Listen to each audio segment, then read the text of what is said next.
Vamos a comenzar entonces con la segunda clase del curso de mecánica de suelos.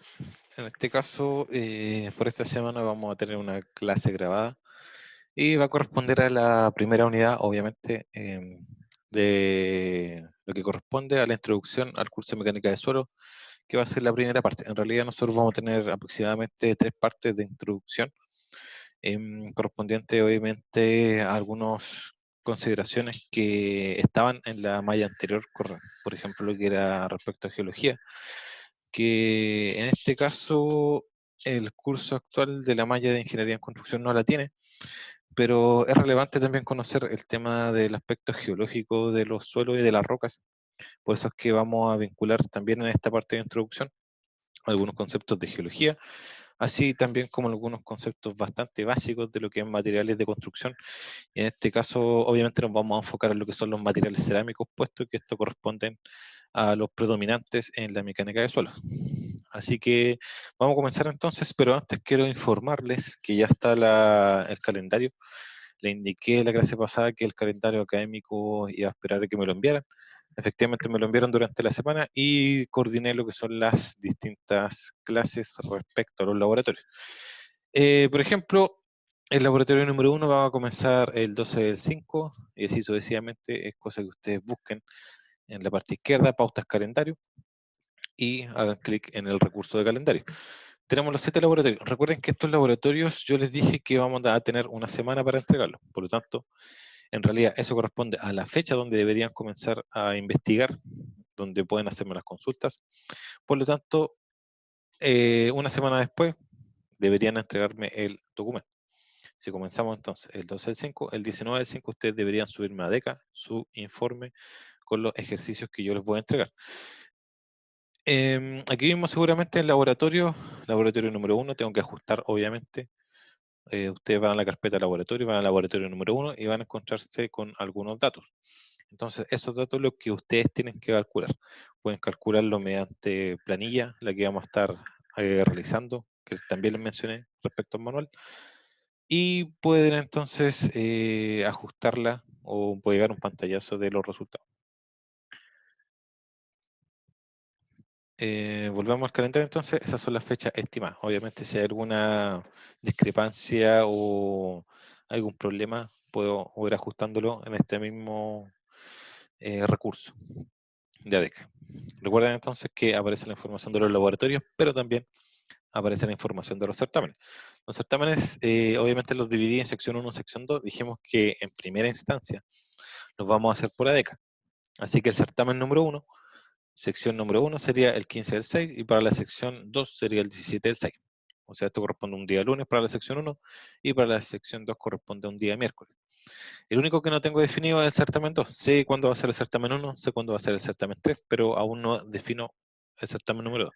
El certamen número 2, cuando sea la fecha correspondiente, porque eso va a depender más que nada de cómo vayamos avanzando con la unidad, yo les voy a decir, efectivamente, ya, vamos a comenzar o vamos a programar el certamen número 2 para tal fecha.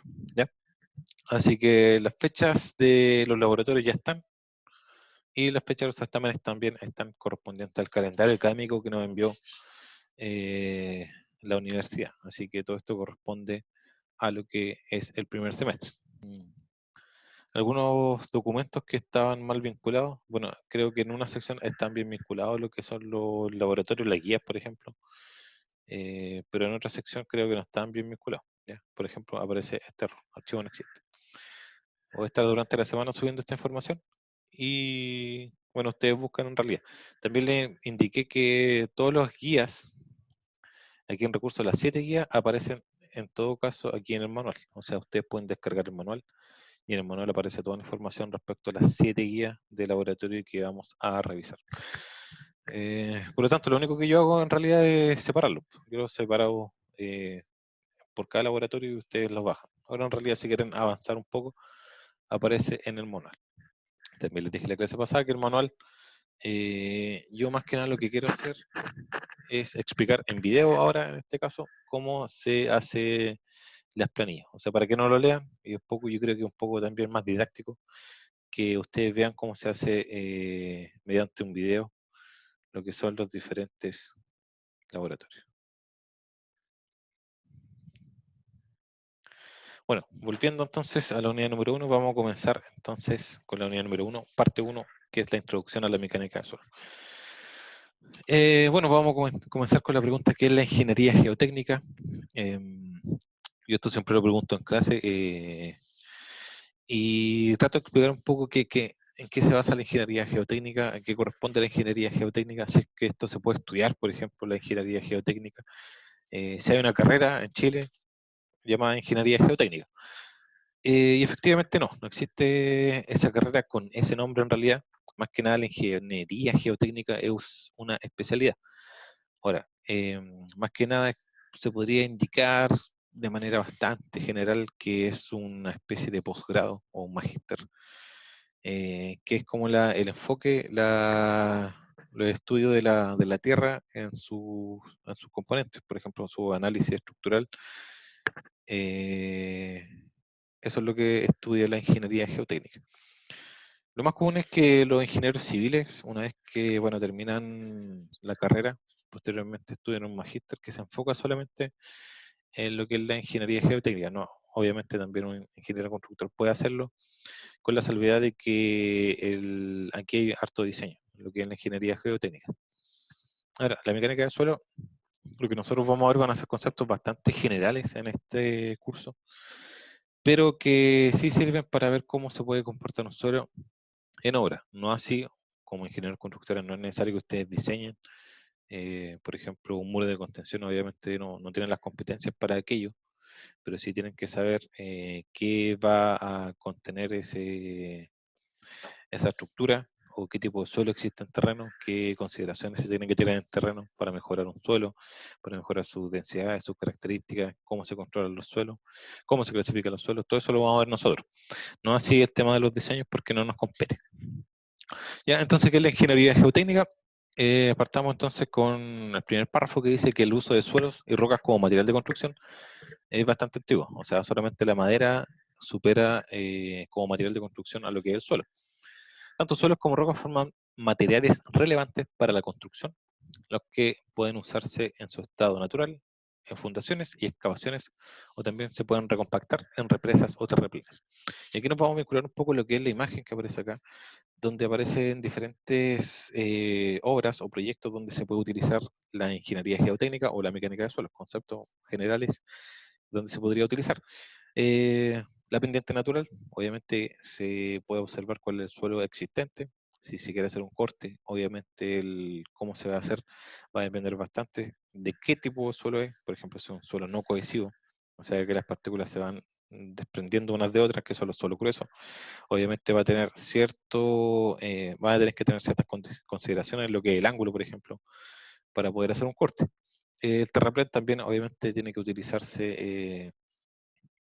conocerse el tipo de suelo que se está utilizando, más que nada cómo se puede llevar a obra, eh, entre otros. Fundaciones, cómo se lleva las cargas de la estructura a la fundación, si es que el suelo, por ejemplo, es de mala calidad y si se deforma, obviamente ahí, en ese caso, si no hace ninguna mejora, las fundaciones, ¿qué va a pasar? Que esto se va a sentar, o sea, se va a empezar a mover el edificio, va a bajar de nivel y van a haber problemas. O sea, obviamente hay que conocer el suelo, no es llegar y construir con el suelo existente, tienen que conocerse previamente. Los soportes de excavaciones, también es relevante conocer porque hay suelos que son cohesivos. ¿Y qué significa eso? Que uno hace una excavación y la excavación se mantiene la forma. ¿Ya? Ahora imagínense esto mismo, pero con una arena, si van a la playa. Si ustedes van a la playa y tratan de hacer una excavación, lo más probable es que la excavación no va a mantener una forma. O sea, si tratan de hacer una forma cuadrada en la excavación, obviamente no van a poder porque las paredes se van a desprender porque no hay cohesión.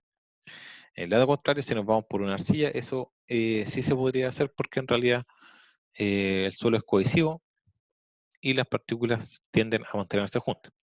Obviamente, si quiere hacerse un soporte de excavación, hay que conocer qué tipo de suelo existe en terreno. Así sucesivamente, si es que nos vamos por un túnel, una carretera, construcción en suelo suave o fundación a larga distancia, también hay que conocer el tipo de suelo existente. Ahora bien, estos son, si no mal recuerdo, estos son 9 ejemplos de donde se puede utilizar. No es que solamente se utilicen en estos 9 casos. Hay una cantidad inmensa de proyectos, obras donde se puede utilizar la mecánica de suelo de manera conceptual, de manera general, para conocer las propiedades de los suelos, pero la ingeniería geotécnica lo que hace es diseñar, por ejemplo, qué fundaciones debería utilizarse para tal tipo de suelo. ¿Ya? Esa es como una diferencia. Entonces dice, la ingeniería geotécnica es una rama de la ingeniería que trabaja con estructuras sobre o dentro de suelos naturales y rocas. O sea, no solamente estamos hablando de suelos, sino que también de rocas. Por eso es que posteriormente vamos a hablar un poco en la unidad de geología de las rocas.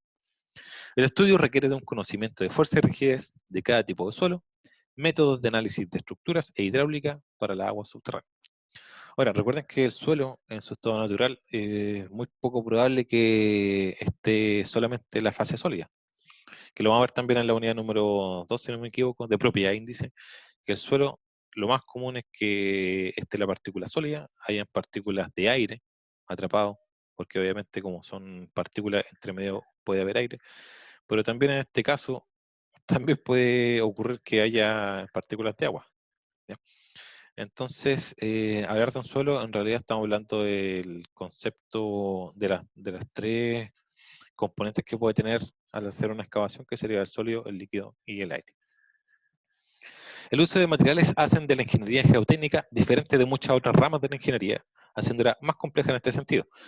La diferencia radica en que por lo general los ingenieros pueden seleccionar y especificar el material con cual trabajar, pero en la ingeniería geotécnica el uso de materiales está definido por el tipo de suelo existente, mejorándolo en caso de ser necesario. Por lo tanto, es esencial realizar una correcta investigación y clasificación del suelo, para poder así diseñar según los parámetros del terreno. Ahora, ¿a qué me refiero con esto? Lo más común es que en otras ramas de la ingeniería, cuando se quiere construir, por ejemplo, cuando se hace un diseño, uno puede especificar qué tipo de material requiere para dicha estructura. Por ejemplo, si nos vamos para esta estructura, yo podría decir, yo quiero que la estructura sea de acero, con tales características. Puedo indicar, ya que las fundaciones sean de hormigón, de ciertas características también. Quiero que la techumbre tenga cierto material. Quiero que las ventanas sean de tal especificaciones. Ahora, ¿qué ocurre en la ingeniería geotécnica? Es que uno no puede seleccionar el tipo de suelo que quiere. Eso va a estar definido por la ubicación del proyecto. O sea, si la ubicación del proyecto está en una zona donde hay suelo arcilloso, obviamente yo no puedo diseñar para un suelo diferente. Se tiene que diseñar para ese suelo existente. Esa es la gran diferencia. O sea, yo puedo aquí especificar todo lo que es la estructura, pero no puedo especificar el suelo que aquí yo requiero. Yo tengo que trabajar con el suelo que hay. No puedo especificar el material que se necesita según el proyecto. Por lo tanto, si hacemos ese análisis, obviamente lo primero que tiene que verse es el tipo de suelo donde se va a emplazar el proyecto y posteriormente la materialidad del proyecto a realizar. Es una de las grandes diferencias de la rama de la ingeniería con la ingeniería geotécnica. Entonces aquí tenemos una imagen un poco más cerca de la pendiente natural, corte, el terraplén, las fundaciones, soporte, excavación, túnel, carretera, construcción en suelo suave y fundación a larga distancia. Este es un esquema que pregunto bastante a menudo en los certámenes y a veces es bueno así que aprendan y busquen también más información respecto a dónde se puede utilizar la mecánica de suelo o la ingeniería geotécnica en diferentes proyectos de construcción.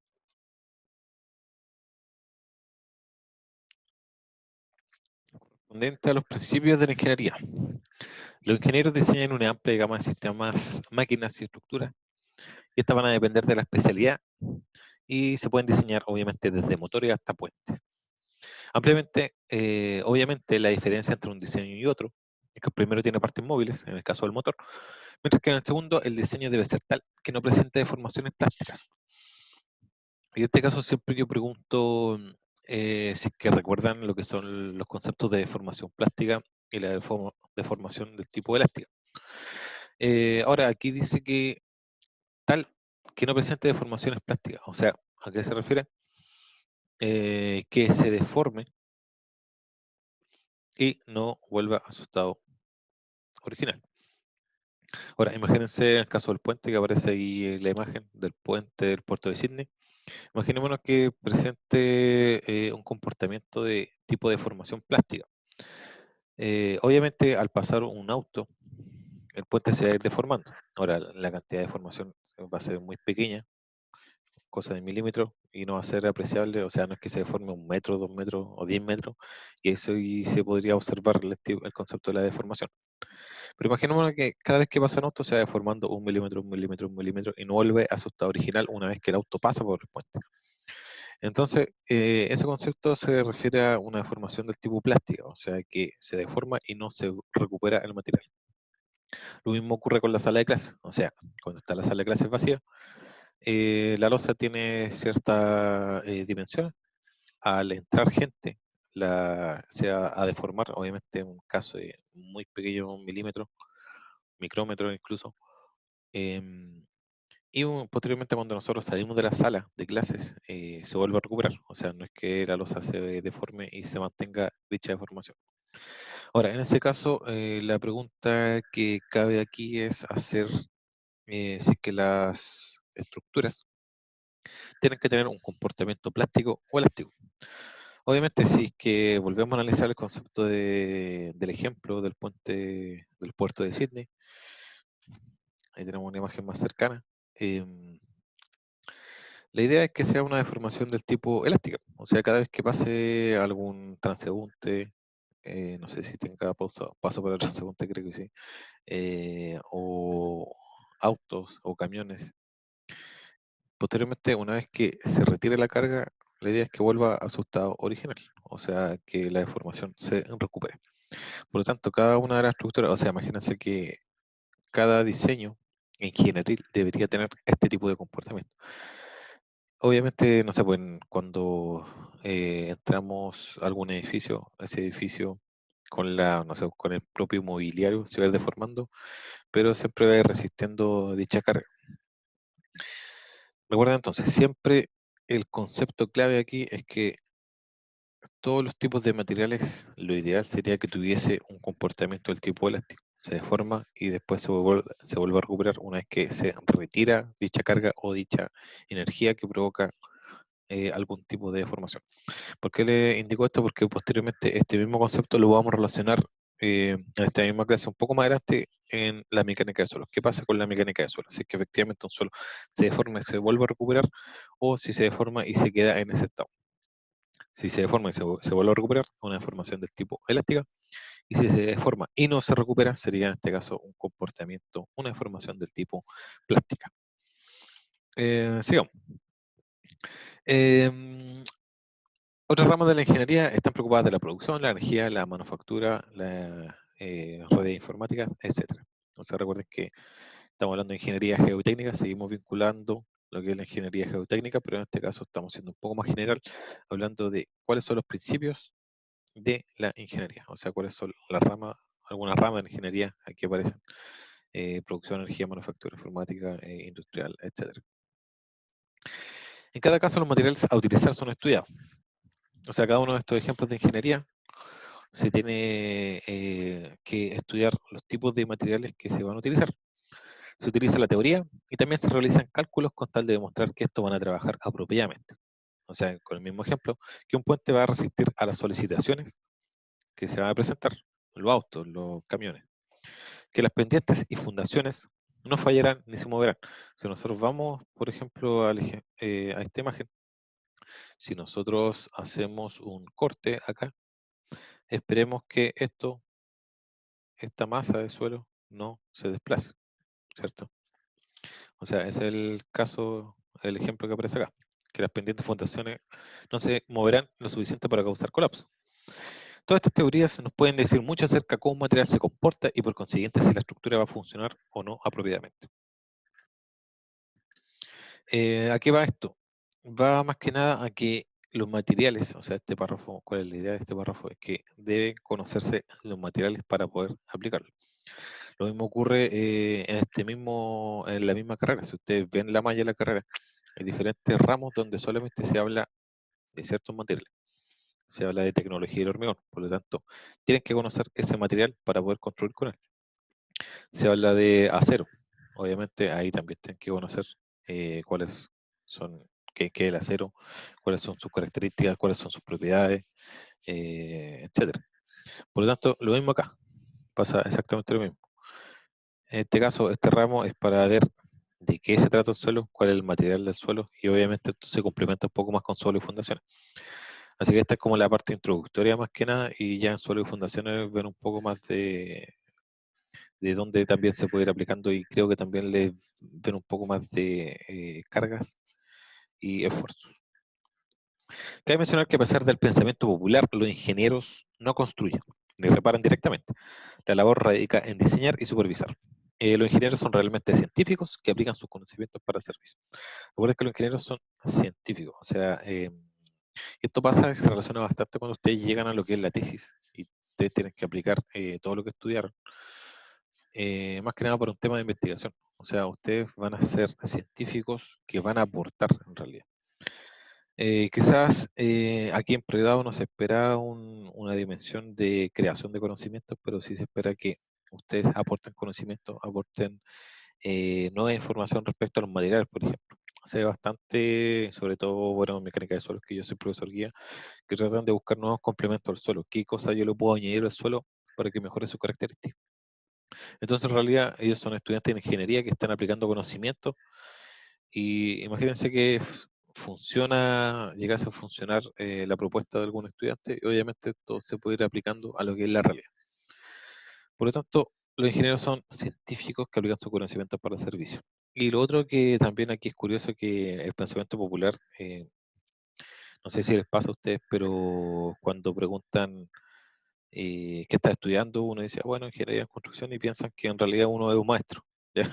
Pero no es así. O sea, ustedes tienen que conocer obviamente los procesos, tienen que saber cómo se hace. Por ejemplo, yo que trabajo en laboratorio, yo no hago los ensayos directamente a los clientes, pero sí sé cómo se hacen los ensayos, sí sé cuál es la normativa. En los mismos laboratorios yo lo hago, por lo tanto yo conozco el procedimiento. Ahora, que en la realidad yo tenga que hacer día a día los ensayos, no. Lo mismo ocurre con usted, o sea, quizás en mi caso yo me especialicé en lo que es laboratorio, pero ustedes cuando se especialicen o vean, no sé, pues si les interesa las obras viales, ustedes no es que tengan que estar construyendo directamente dicha obra vial, sino que tienen que conocer el proceso, las normativas y cada uno de los procedimientos que correspondan en ese caso. O sea, no es necesario que ustedes lo hagan, si lo saben hacer mucho mejor porque van a poder dar mucho más retroalimentación en ese sentido. ¿Ya? Sigamos entonces. Aquí tenemos el ejemplo del puerto de Sydney, que lo relacionamos un poco con lo que es la deformación. Ya, algunos fundamentos de la mecánica, estamos de aspectos más generales a aspectos un poco más particulares.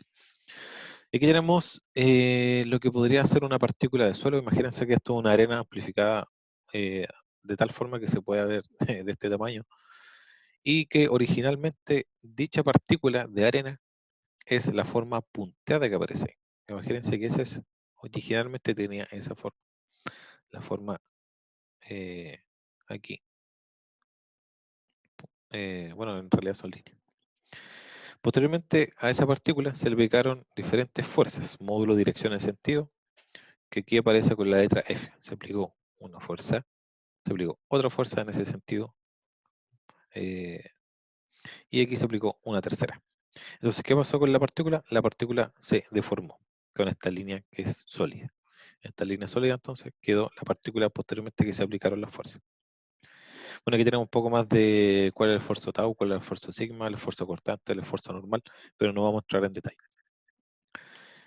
Entonces dice, en cualquier cuerpo, los cambios de carga, o sea, en otras palabras, como les dije, de módulo, de dirección y sentido, puede provocar movimiento.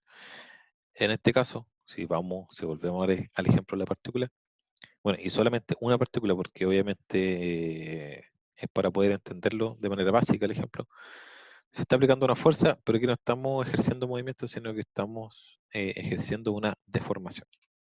¿Ya? Por ejemplo, al estirar un elástico, ¿qué estamos haciendo al estirar un elástico? Estamos aplicando un cambio de carga, o sea, estamos aplicando un módulo, una dirección y un sentido. El movimiento de un gran edificio por causa del viento, perdón, o el pedalear en una bicicleta. Todo eso estamos ejerciendo energía con un cambio de carga, con un módulo, una dirección y un sentido. Entonces, la misión principal es conocer el sistema de fuerzas al que se verá aplicada en cierta estructura. O sea, este mismo ejemplo se podría aplicar a todas las partículas del suelo.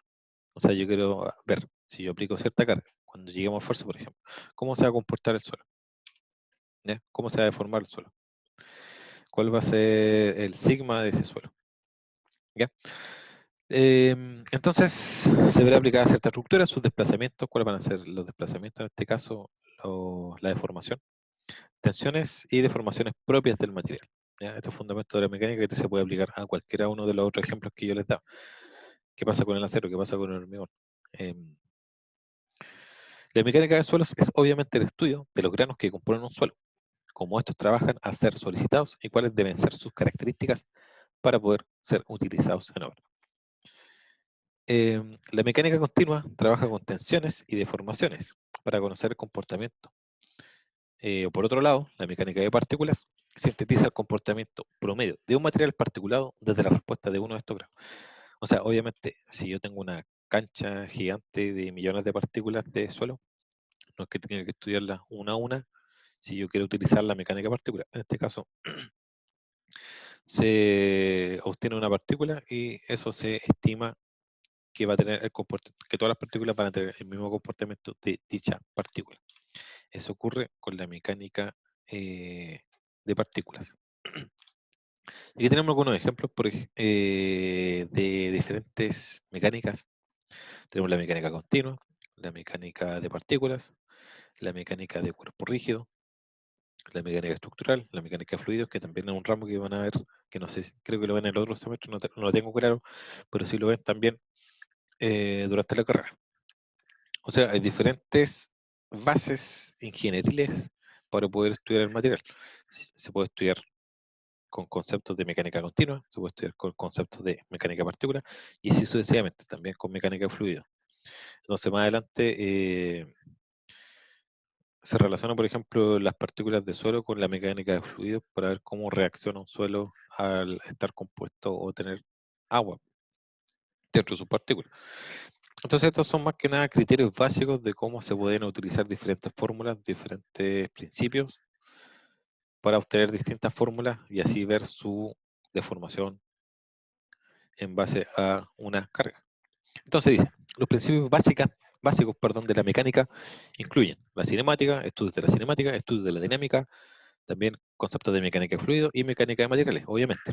En otras palabras, el suelo, así como el agua, el acero o el hormigón o cualquier otro tipo de material de construcción, es un material ingenieril que sus propiedades y comportamiento debe ser entendido para poder construir sobre él. Lo que le he dicho anteriormente, que efectivamente en este ramo que vamos a hacer, vamos a ver cómo es un suelo, cómo se comporta, cómo se clasifica, cuáles son sus características, en qué hay que tener ojo, cuáles son los peores tipos de suelo, etcétera. Conceptos de ese sentido para ir conociendo ya lo que es este material. Dice a continuación, a pesar de que pueda suponerse que en la mecánica de suelos, el conocimiento de la mecánica de partículas puede ser la más relevante, en realidad no es así. Ahora, tiende a pensarse, cuando yo pregunto cuál es la fórmula, en qué se basan más en la mecánica continua, en la mecánica de partículas, etcétera, estos 5 ejemplos. Lo más común es decir, bueno, se supone que si estos son partículas, se parecen a las partículas de suelo, por lo tanto, la mecánica de partículas es la que más se utiliza aquí en mecánica de suelo. En realidad eso no es así. La mayoría de las teorías y las aplicaciones se basan en la mecánica continua y la mecánica de cuerpo rígido. O sea, las fórmulas que vamos a ver más adelante y en la última unidad se basan en la mecánica continua y la mecánica de cuerpo rígido, no así como en la mecánica de partículas. Ahora vamos a ver las características básicas del suelo. Son 5 puntos bastante generales de los suelos. O sea, obviamente existen muchos más, pero se podrían sintetizar como en 5 puntos. Dice, aunque el comportamiento del suelo dependerá del tamaño de las partículas que lo compongan, en general se puede clasificar las siguientes características para los suelos como los siguientes 5 puntos. Dice, punto número 1, las cargas externas y la presión del agua interactúan unas con otras para producir esfuerzos, los cuales efectivamente controlan el comportamiento de un suelo. Obviamente, si no se ejerce carga, el suelo va a tener cierto comportamiento. Si se ejerce una carga externa mediana, puede tener cierta deformación, y ya si es una carga externa muy fuerte, puede incluso provocar la destrucción de las partículas del suelo. El suelo es compresible, el volumen cambia debido al reacomodo de las partículas. Esto lo vamos a relacionar un poco con lo que es el punto número 5, que lo vamos a ver al final. Después vamos a volver al punto número 2. Dice, el corte de los suelos es básicamente friccional, de manera que la resistencia aumenta con la tensión normal y la profundidad del suelo. Además, la rigidez del suelo también aumenta la tensión y su profundidad. Número 4. Aumentando el contenido de agua o la presión de esta sobre un suelo, tanto su resistencia como su rigidez va a aumentar. Ya, y como les dije, aquí vamos con los puntos 5 y también lo vamos a relacionar con lo que hablábamos con el puente, el ejemplo del puente de las deformaciones elásticas o plásticas. Entonces aquí aparece la respuesta a cómo se comporta un suelo. Dice, la compresión de un suelo y la distorsión de este, por lo general, no es completamente recuperable. O sea, en otras palabras, tiene un comportamiento del tipo plástico. Esto es en consecuencia del acomodo de partículas de los granos debido a las cargas o las vibraciones. Entonces, para poder explicar esto, voy a tratar de hacer un dibujo a ver si me sale.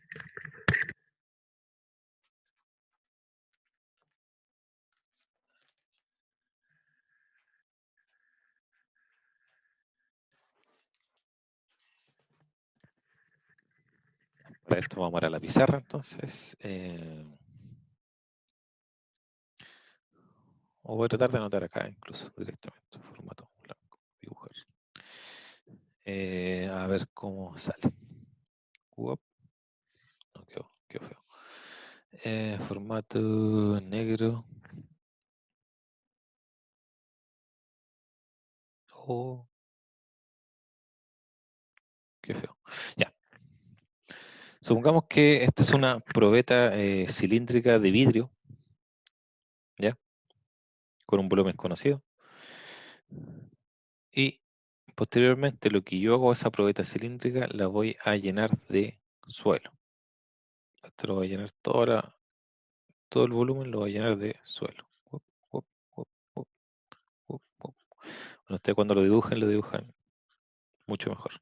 ¿Ya? Entonces aquí tengo una probeta cilíndrica llena de suelo. Uop, uop, llena de suelo. Ya. Es la misma, se supone. ¿Ya? ¿Qué pasa posteriormente? Si yo les digo, vibren esta probeta por aproximadamente un minuto. Entonces esto está lleno hasta el tope, lleno de suelo, de probeta, y yo les digo, esto empiecen a moverlo de arriba hacia abajo por un minuto. ¿Qué ocurriría acá? ¿Se va a mantener el mismo volumen de suelo? Obviamente el volumen de la probeta se va a mantener, pero ¿qué va a pasar con el volumen del suelo? ¿Se mantiene o no? ¿Qué creen ustedes? Ya. Entonces se supone que es la misma probeta, o sea, el mismo volumen. Entonces el volumen de la probeta es exactamente el mismo en los dos casos, en el caso 1 que en el caso 2. Pero el volumen del suelo en el estado 1 será igual al volumen del suelo en el segundo estado. Lo más probable es que no. ¿Qué pasa acá? Va a haber un reacomodo de partículas. O sea, las partículas se van a ir moviendo de un lado hacia otro y va a ocurrir que las partículas se van a reacomodando en un menor espacio. O sea, el aire en este caso va a ir saliendo, mientras que las partículas se van acomodando unas con otras. ¿Ya? Y eso ocurre por el efecto de una energía o una vibración. La energía en este caso nosotros la aplicamos en modo de vibración. Ya. En otras palabras, esto es un comportamiento del tipo plástico. ¿Por qué? ¿Por qué ocurre eso? Porque si yo dejase de vibrar, supongamos, para que tuviese un comportamiento elástico, si yo dejase de vibrar después de un minuto, si esto vuelve a su estado original, como aparece en el estado número 1, si es que llegase a volver a su estado original, ahí sería un comportamiento elástico. ¿Por qué? Porque una vez que yo retiro la energía, vuelve a su estado original. En este caso sabemos que los suelos no se comportan así, porque yo tengo un volumen, ejerzo una energía y posteriormente, una vez que yo retiro dicha energía, la deformación se mantiene, como el caso número 2. Y nosotros vimos de las imágenes anteriores, de los conceptos anteriores, que si yo aplico una energía, la retiro y el material en este caso sigue deformado. En este caso se podría decir que existe una deformación, no sé, delta o gamma, existe una deformación y que no se recupera, entonces, debido a la vibración, entonces eso es una deformación del tipo plástica. ¿Ya? A eso se refiere el punto número 5 y también el punto número 2. Entonces estamos hablando que el suelo es compresible, el volumen cambia debido al reacomodo de las partículas. Si yo comparo entonces el volumen 1 del suelo, no de la probeta, porque la probeta se mantiene, con el volumen del suelo 2, efectivamente voy a tener que el volumen disminuye. Y dice el punto número 5, la compresión y distorsión de un suelo por lo general no es completamente recuperable. Tiene un comportamiento del tipo plástico. Esto es consecuencia del acomodo de las partículas de los granos debido a las cargas o las vibraciones. O sea, es una carga en realidad que se ejerce como vibración. Lo que pasa en terreno en realidad. No sé si han visto que a veces hay una placa que empieza a golpear el suelo. Lo que hace más que nada en ese tipo de suelo es vibrarlo y que las partículas se reacomoden. Ahora, ¿qué pasa con la densidad en ese caso? Cuando yo vibro, ¿qué pasa con la densidad? ¿Aumenta o disminuye del suelo? Vamos a borrar acá. Uop. Y vamos a hacer otra imagen y vamos a tratar de responder también esta pregunta.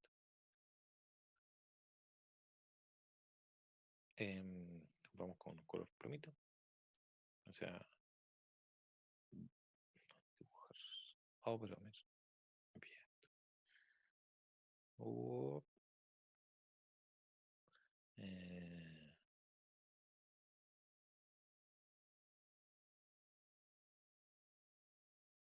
Ahí está mejor. Mucho mejor. Y dibujar. Ahí. Ya. Ejemplo similar. No podré copiar esto. Selección. A ver. Oh, copiar, pegar. Pegar, pegar. Oh, no se puede. O no sé cómo se hace.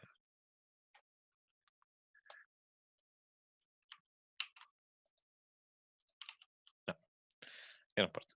Lo dibujo o no. ¿Qué pasó?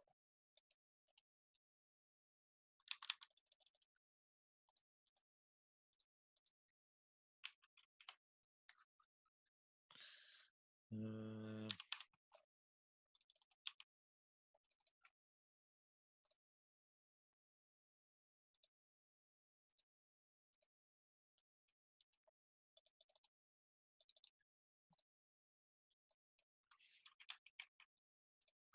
A ver, vamos. Creo que se pegó esto. Ya, entonces vamos ahí. Cerramos acá. Vamos a tratar de dibujar de nuevo. Anotar. Ya. Vamos a dibujar de nuevo. Dibujar. Vamos a tener el mismo ejemplo. Supongamos que es la misma probeta y hacemos exactamente lo mismo. Ustedes lo dibujan. Vamos a tener un estado 1 y también vamos a tener un estado 2, que es posteriormente a la vibración que estamos hablando. Entonces yo les pregunté qué ocurría con el concepto de la densidad. Para poder responder esta pregunta, bueno, no quedó para nada bonito, pero vamos a dibujar, vamos a notar la fórmula de densidad, aquí le vamos a notar de rojo, que la densidad es igual a la masa partido por un volumen. ¿Ya? En este caso no vamos a dar ni unidad de masa ni unidad de volumen. Pero quiero saber si la densidad en el estado 1, que este va a ser en el estado 1, va a ser mayor o menor a la densidad en el estado 2. La única diferencia entonces es que en el estado 1 esto está lleno y en el estado 2 lo que yo hice fue vibrarlo y la densidad, vamos a suponer que, o sea, en realidad el volumen del suelo disminuye. ¿Ya? Entonces quiero saber la densidad 1 y la densidad 2. ¿Qué pasa en este caso? Si nosotros vamos a la fórmula, ¿qué vamos a tener? Tenemos que la masa del suelo se mantiene en el caso del 1 y el caso 2. En este caso, sí. ¿Por qué? Porque yo no estoy ni agregando ni disminuyendo masa. Lo único que yo estoy haciendo es reacomodando las partículas mediante la vibración. La cantidad, no sé, supongamos que aquí tenemos 1200 gramos. Van a ser los mismos 1200 gramos, pero van a estar en un volumen más pequeño. Entonces la masa, la densidad, tanto en el caso 1 como en el caso 2, se va a mantener. Ahora, bien, ¿qué va a pasar con el volumen? El volumen donde está contenido este suelo, fíjense que en el caso 1 es un volumen mayor, un volumen más grande que en el caso número 2. Es la misma masa, pero contenido en un espacio de volumen más pequeño. Por lo tanto, el volumen 1 va a ser mayor al volumen 2. Si analizamos la fórmula de nuevo, si la anotamos masa partido por volumen, la masa sabemos que va a ser constante para los dos casos, pero para la densidad 1 vamos a tener un volumen 1 y para la densidad 2 vamos a tener un volumen 2, que va a ser que sabemos que el volumen 1 va a ser mayor al volumen 2. Ahora, ustedes pueden perfectamente reemplazar por valores, no sé, pues, supongamos que este 100 o 1210 y este 1200. Ya, supongamos que disminuyó 10 centímetros cúbicos. Si hacemos el cálculo, me va a dar que la densidad va a ser mayor en este caso, en el segundo caso. ¿Por qué? Porque ese valor 1200 que pusimos como ejemplo, se va a dividir por el caso de la densidad 1 por un valor muy grande, pero en este caso se va a dividir por un valor más pequeño. En otras palabras, la densidad 1 va a ser menor a la densidad 2. Para este ejemplo solamente, que yo no estoy modificando, yo no estoy añadiendo más. Lo único que estoy haciendo es disminuyendo el denominador, y si yo lo disminuyo, en este caso, ese valor 1200 se va a dividir por menos, por lo tanto, la densidad va a ser mayor. En este caso, siempre que la densidad, hay que buscar en los suelos que la densidad sea una densidad alta para que no haya este tipo de problemas del comportamiento del tipo plástico. ¿Ok? Borrar todos los dibujos. Entonces, con eso yo creo que se entiende un poco más el concepto de que el suelo efectivamente tiene un comportamiento del tipo plástico y no es completamente recuperable. Sigamos entonces con la última diapos que nos queda. Bueno, aquí tuve un problema. Ya, algunos ejemplos donde se utiliza diseño, que nosotros no vamos a utilizar diseño. Eso es lo que aparecen acá. Tenemos las fundaciones, donde obviamente hay que conocer el tipo de suelo donde se aplica la carga. Y dice que las fundaciones transmiten las cargas de la estructura al suelo. El criterio básico de diseño consiste en minimizar el asentamiento. El asentamiento más que nada es un delta H. O sea, un cambio en la altura. La variable entonces va a ser la carga, que en este caso aparece como V, el ancho de la base B y la profundidad T. Esas son como las tres variables, bueno, de manera general. Recuerden que esto al diseño no es tan sencillo como decir ya, esto es B, o sea, esto es V, esto es B, esto es T, ¿cuál es mi fundación? También va a depender del tipo de suelo, va a depender del tipo de materialidad que se utilice, la estructura, por supuesto también, obviamente, importante, etcétera. No es tan sencillo como decir estas tres variables, hay mucho más escondidas. La estabilidad de laderas o estabilidad de taludes, también conocido, dice que pueden ser de origen natural o artificial. Las variables básicas son el ángulo de la pendiente, en este caso va a ser el ángulo I, y la altura, en este caso H.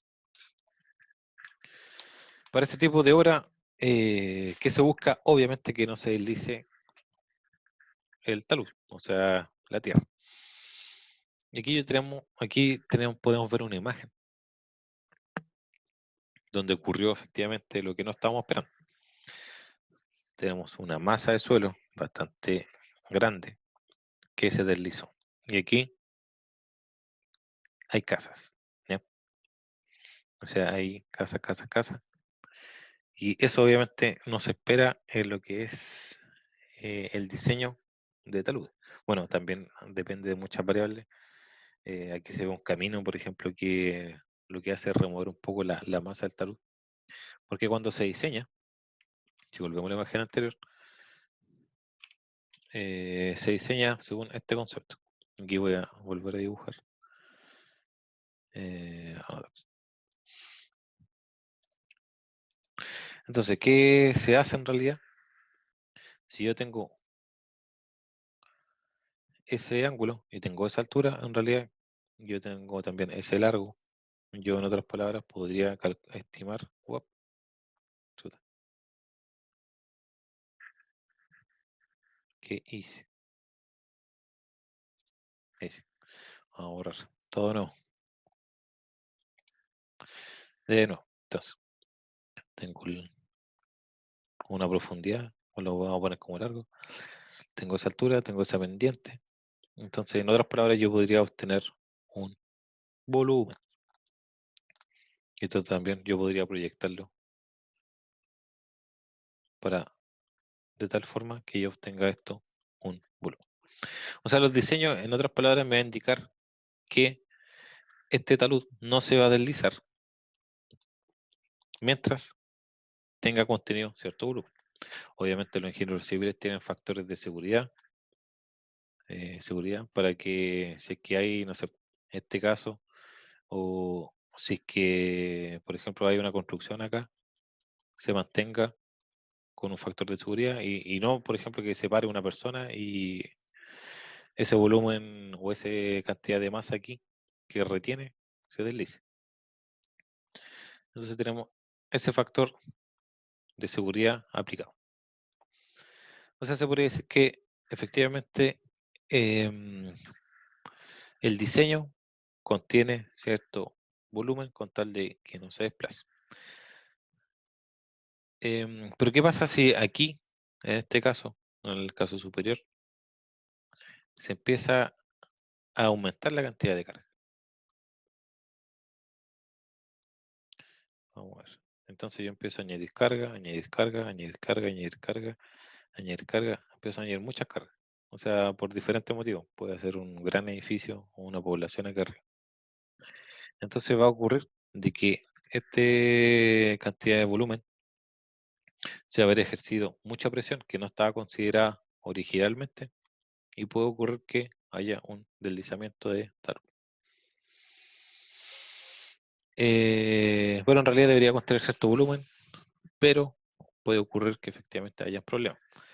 Ahora, ¿qué es lo más común que ocurran deslizamientos de taludes? Cuando aquí pasa lo siguiente. Voy a dibujado eso mejor. Em, Vamos a dibujar. Entonces, si aquí, por ejemplo, hay una lluvia, ¿qué va a pasar? Se va a empezar a escurrir, va a empezar a penetrar lo que es el talud. Entonces, este volumen en realidad va a ir aumentando paulatinamente. Si sigue lloviendo, si hay días, por ejemplo, hay muchos días de lluvia, esto va a seguir penetrando el suelo y va a seguir aumentando su volumen y el peso que tiene que resistir todo este talud va a ir aumentando. Va a haber un punto en que va a haber tanta agua que el talud no va a aguantar tanta presión y va a liberar la energía deslizándose. De nuevo, pues, ya. Y ocurre este tipo de problema. O sea, uno de los grandes problemas en realidad es lo que ocurre en deslizamiento de talud, y no sé si se han fijado cuando llueve, siempre hay este tipo de problemas. Vean el invierno, vean las noticias, y siempre ocurre cuando hay mucha lluvia que hay deslizamientos de talud. ¿Cómo se puede mejorar esto? Obviamente haciendo algún método de evacuación de agua. O sea, si no tiene ningún tipo de evacuación de agua, esto se va a deslizar tarde o temprano. Bueno, aquí también no es tan sencillo decir qué cosas ocurrieron porque aquí solamente una imagen, pero pueden haber muchas variables que hayan provocado dicho movimiento y dicho deslizamiento de los. Aquí en el semestre pasado me dijeron si efectivamente hay un camino, puede que haya influido o como puede que no. ¿Ya? Pero hay muchas variables. Bueno, y ya haber construido aquí es bastante peligroso, así que no se hizo un estudio de mecánica de suelos correspondiente a ver qué tipo de suelo es y qué contenido o cómo se puede resolver.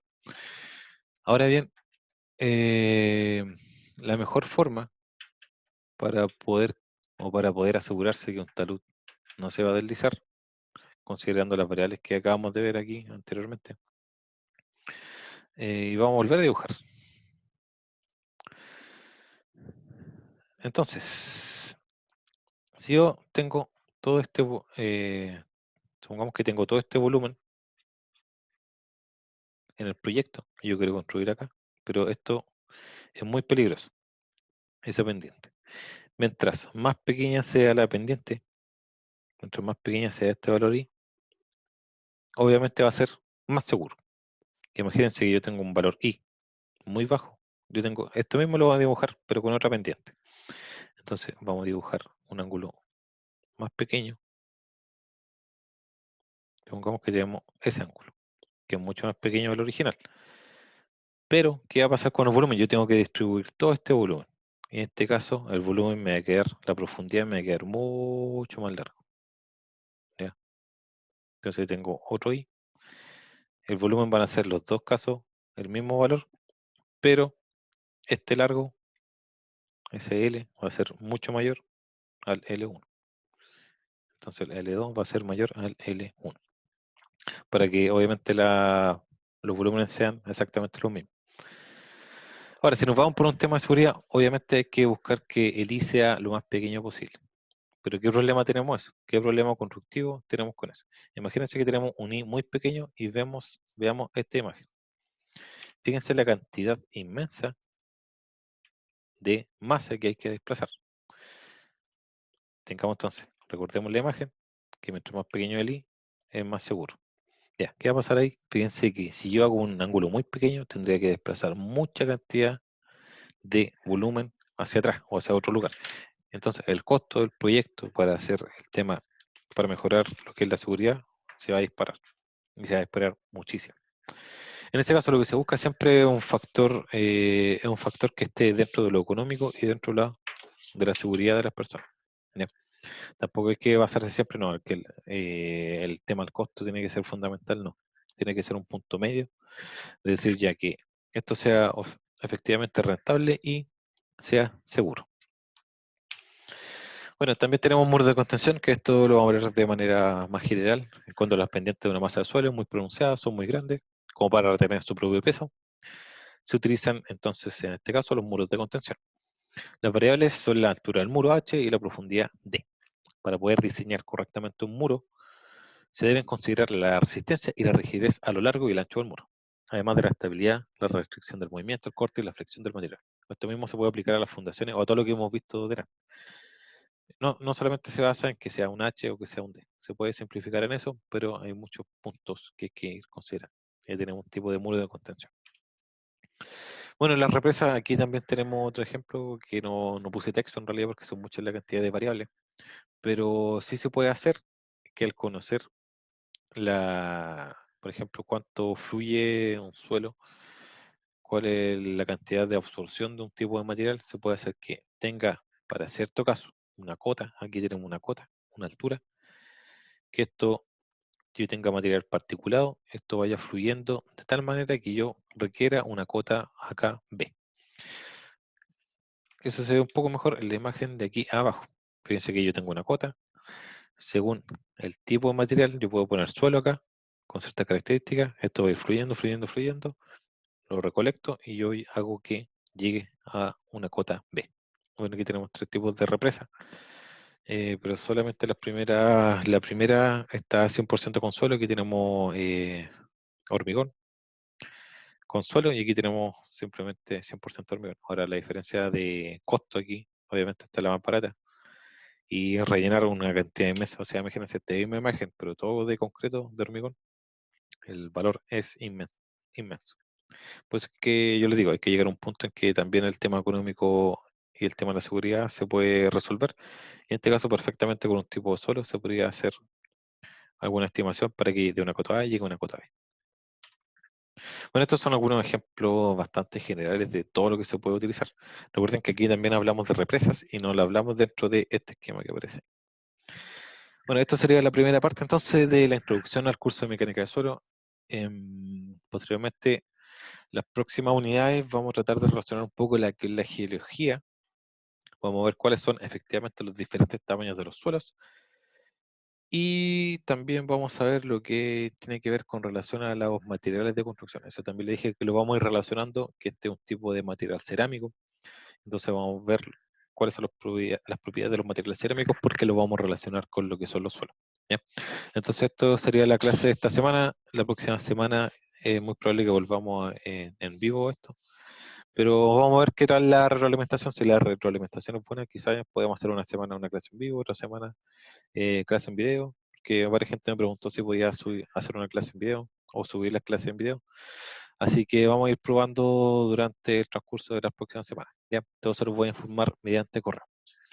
Eso sería, nos vemos, que tengan un muy buen día.